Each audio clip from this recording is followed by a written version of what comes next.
Okay. If this is 1 to 1, find an equation for the inverse.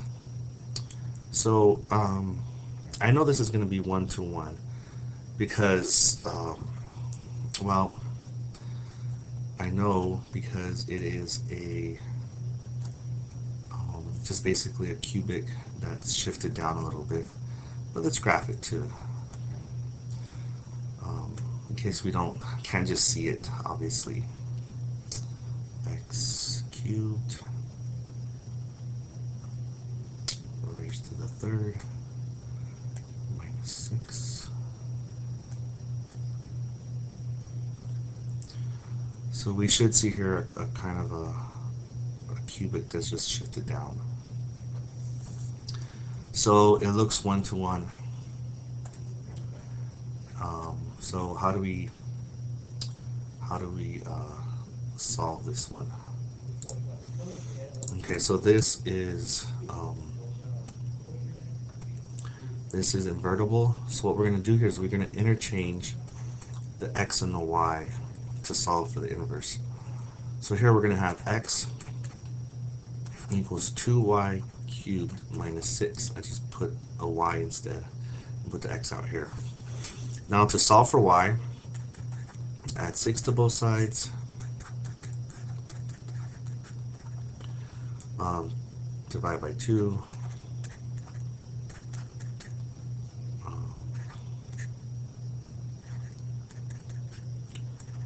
and take the cube root. So y equals the cube root of x plus 6 over 2. And this is what we call the inverse. For this one, now this is just a,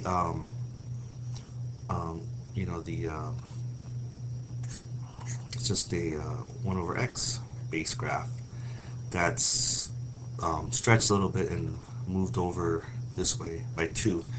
So I know it's going to be, it passes the horizontal line test. So let's solve it. So x equals 2y minus 2. I can switch these around. There's like a 1 here. So there's two ways to think of it. I am going to, just in case it's confusing, I'm just going to cross multiply. So I'm going to do an extra step that I don't, just to show what I'm doing here. Then I can divide by x. So y minus 2 equals 2 over x, and then add 2 to both sides. Y equals 2 over x plus 2. And that would be our answer. Now, the answer sheet has this as one fraction. So what's the LCD here? It's x. So I need to multiply this by x over x to get an LCD. This is 2x plus 2 over x. And that would match up with the answer key. And the answer key, of course, is on the last page of you have it already. So let's see. Solving exponential functions.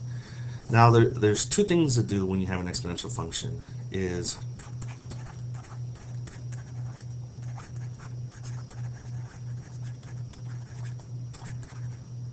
well, equation is what it is, more to the point. It's an equation because there's an equal sign, here. So our final answer is going to be x equals something. The best way is, if you're lucky, you'll have a common base. And the second way is you take logs right away, if you don't have a common base. So this would kind of be an or. I should put, it's not like you do this and then do this. So do we have a common base here? We do. We have basically 3 is the common base. 1/3 is 3 to the negative 1. 9 is 3 squared. Now these are the bases because they're the base of this exponential function, and you know, usually it's going to be obvious, like 16 and 4, or, you know, it's going to be obvious that there's a common base, if there is one. So what I do is I rewrite the problem using this substitution. So now this is, instead of 1/3, it's 3 to the negative 1, 4x plus 6. And this is going to be 3 squared x to the minus 2. So using the rules, this becomes multiplication here.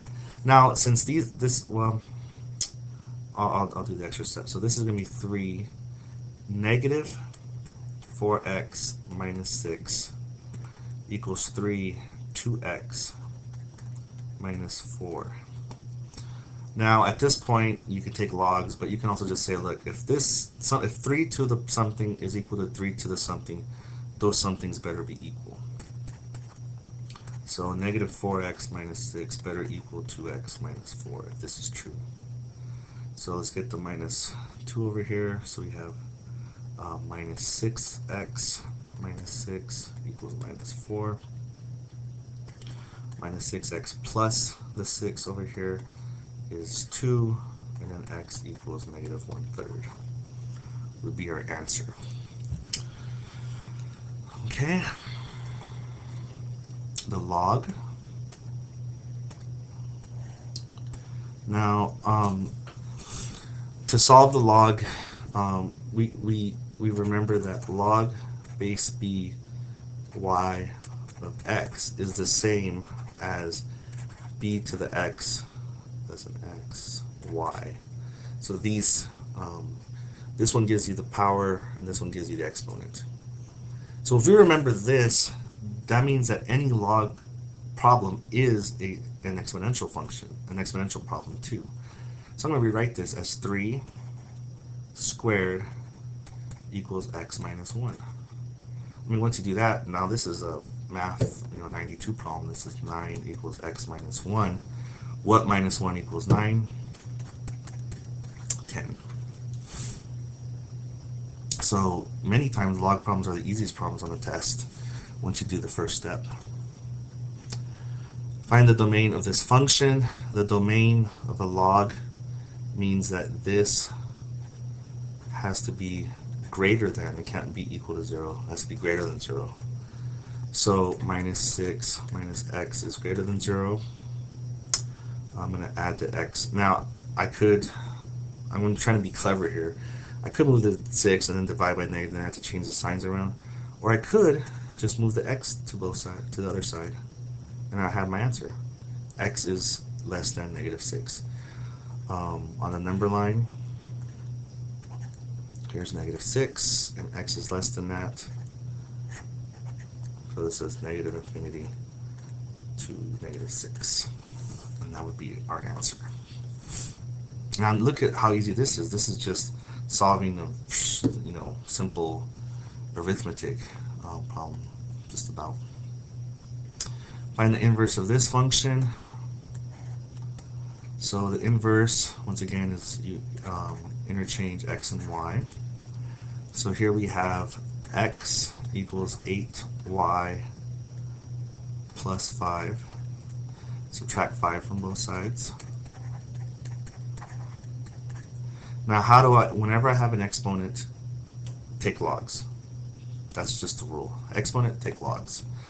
So we take the log of x minus 5, and we're going to take the log base 8 so that this cancels out, and we're just left with y.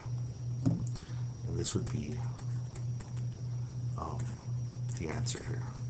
So in case you forgot, log base b of b to the y equals b log 2 y log b, and this equals y. So what this means is they cancel each other out. A log base b of b to the something is just y, and the b to the log of this same base is y. They're inverses. And that's what makes them powerful.